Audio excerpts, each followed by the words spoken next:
Hello my beautiful family, welcome and welcome back to the channel. My name is Mboi. I'm a nurse. I work and I live in the United Kingdom. If this is your first time joining us in this channel, you're most definitely welcome. Please don't forget to subscribe, to like and share the content with your loved ones. This might help them in some way. So in my WhatsApp, in my Facebook account, in one of the videos, comments, I've had a question: what do I need to pack when I move to the UK? Most questions come from people who are in Lesotho. So today we are going to talk about what you need to pack when you come to the UK and what weight is allowed in most airlines. So stay tuned. So what we have to bear in mind is that most of the airlines allow 23 kg checked bag, between 7 and 12 kgs cabin bag, and then one handbag that will fit under your seat, or a laptop bag, or a backpack.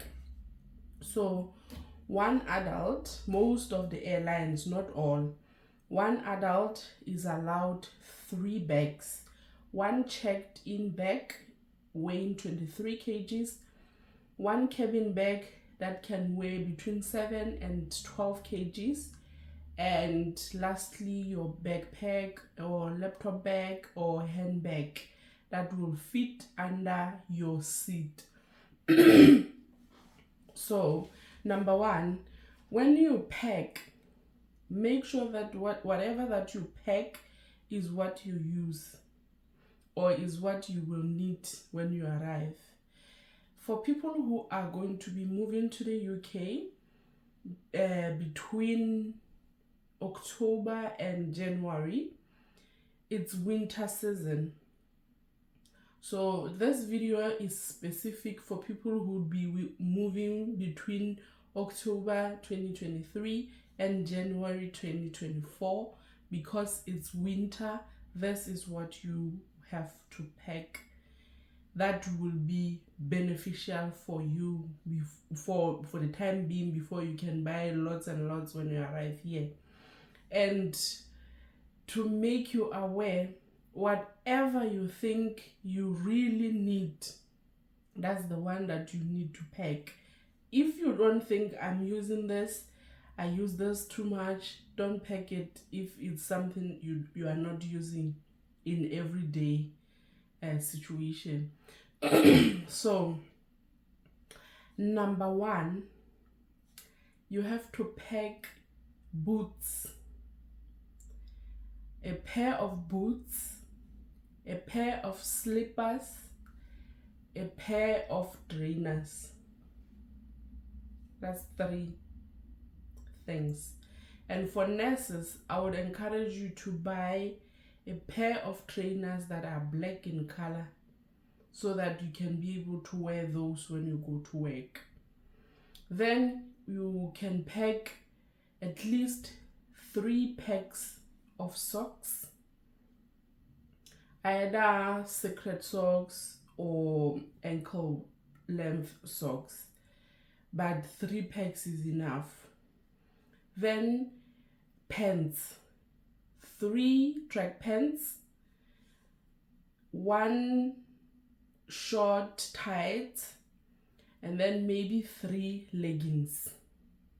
If you are coming during this at winter season, even this thick woolen or cotton, or I don't know how to explain it, but you can see what I mean. The leggings that are woolen or cotton, you can have at least 2 pairs of that. And then when we go up to, because you're coming through in winter, I don't believe you need to pack any jeans.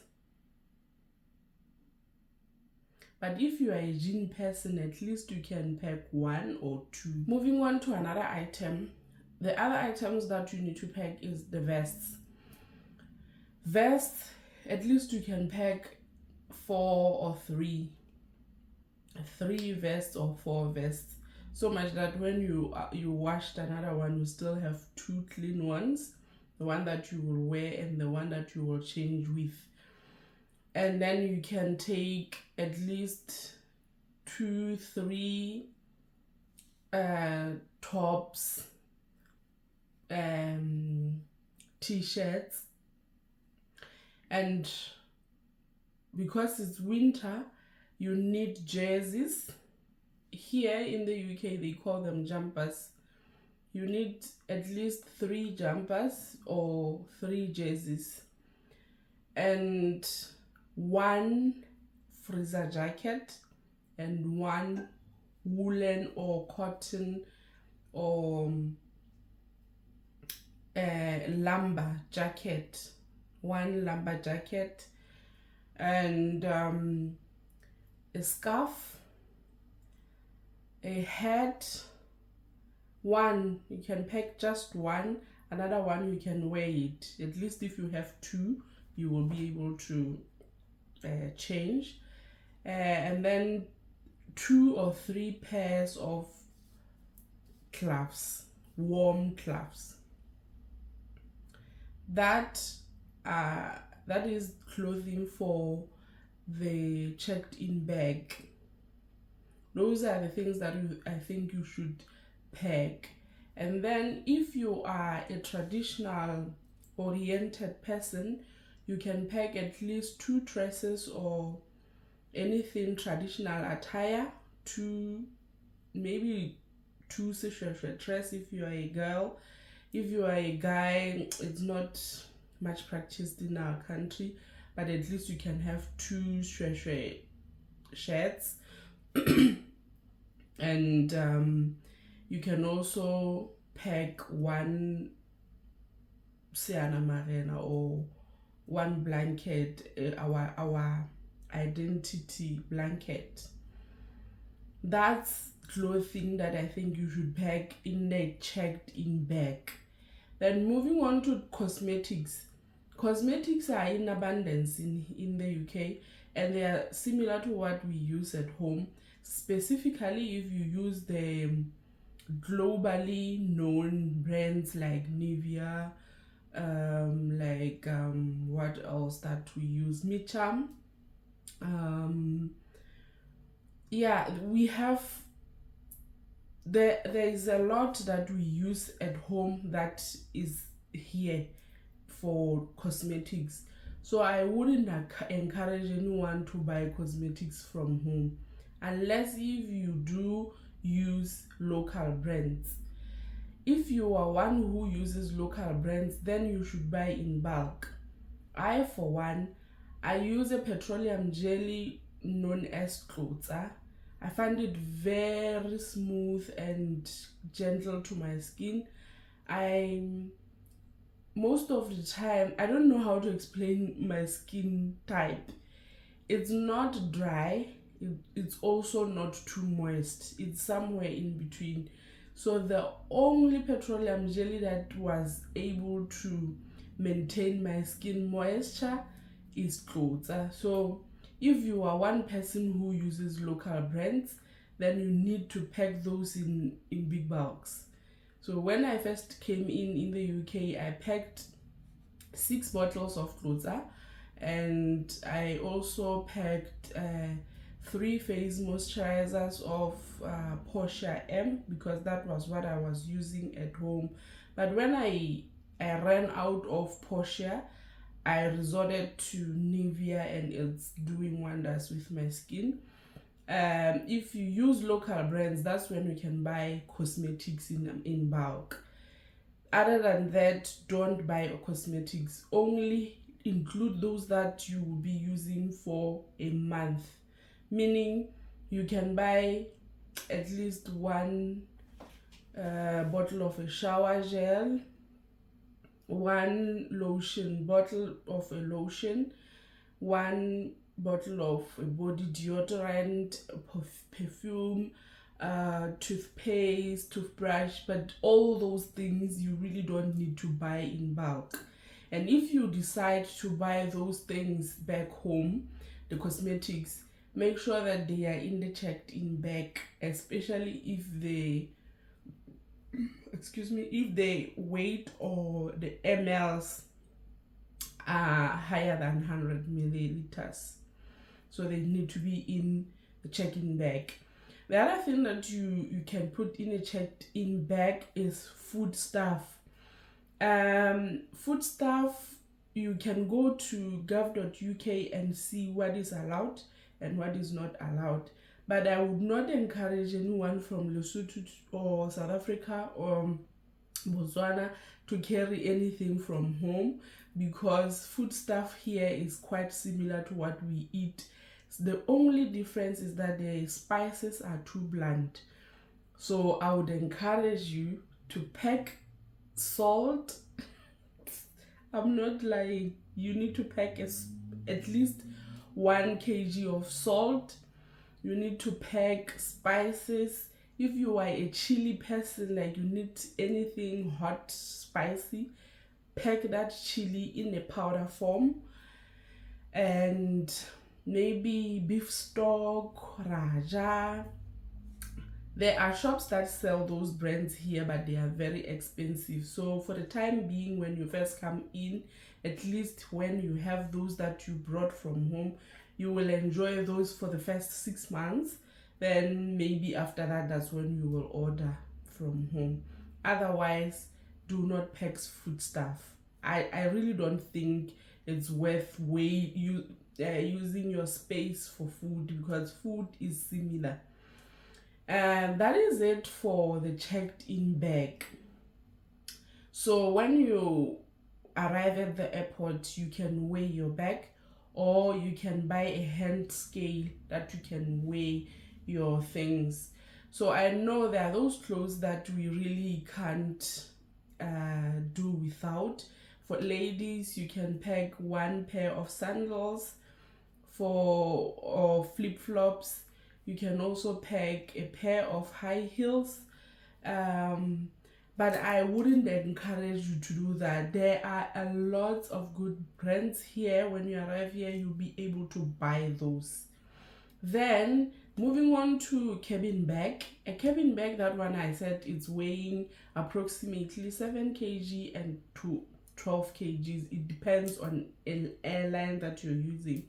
So in cabin bag, make sure you pack everything that you have packed in the checked-in bag. In that sense, you need to have a pair of shoes in that bag.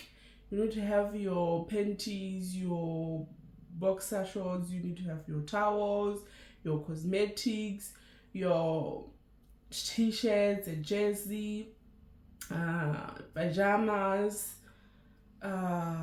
what else?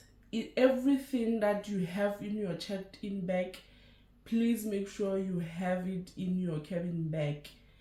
The main reason why I mention this is because sometimes checked-in bags are lost. Number 2, sometimes they may be delayed. Sometimes they may be left behind in your airport where you'll be boarding. So in the meantime, you need to have things that you will be using before you recover that bag. So pack everything in your, but you make sure that they are light in weight. So you need to have a pair of shoes, 1 pair of pants, panty, boxer, vest, t-shirt, jersey, scarf, hat, towel, cosmetics, and maybe your documents. And then weigh that bag. Make sure it does not exceed your allowed weight, depending on the airline you are going to use.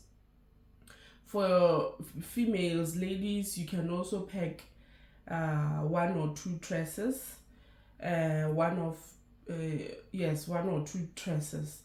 But because it's winter, you will not be wearing tresses at all. I'm wearing one now, but because I'm indoors, and my heating is on. Otherwise, it's very cold. It gets really, really cold. Like if you have been working in Mogotlong, in Tabatseka, in Semonkong, that's the cold. So that's what you can pack in the hand luggage, the cabin bag. Hand luggage, in your hand luggage, if you have a pair of shoes that you really can't do without, include them in your backpack. Put those trainers in there. Then in your hand backpack, you should have your documents. That means you will have your certificates, your TB certificates, your everything document. It should be with you. Do not pack it in a checked bag. That bag can be destroyed, can be lost, anything can happen with that checked in bag. Make sure every document that you have that you need to bring to the United Kingdom or anywhere around the world you're going is with you in your hand luggage, not even a cabin bag, in your hand luggage. So those that have done, let me not say for nurses, if you are coming here as a professional and you have been required to email your scanned documents, all your scanned documents must be there in original form, even if they have expired.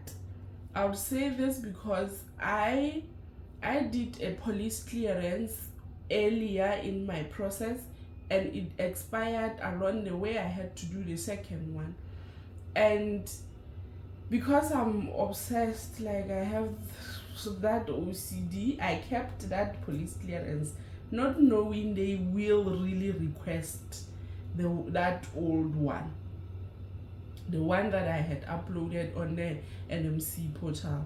So the police clearance, the TB certificates, the OET, IELTS, passport, everything, make sure that they come in their original form and you'll be able to just smoothly settle in. When you come in, when you go collect your visa, they can give you a SIM card there. Request, if they did not give you a SIM card, request a SIM card. They always have SIM cards at the visa center. Don't buy anything. Don't buy a certificate, a SIM card at the airport. They are ridiculously expensive.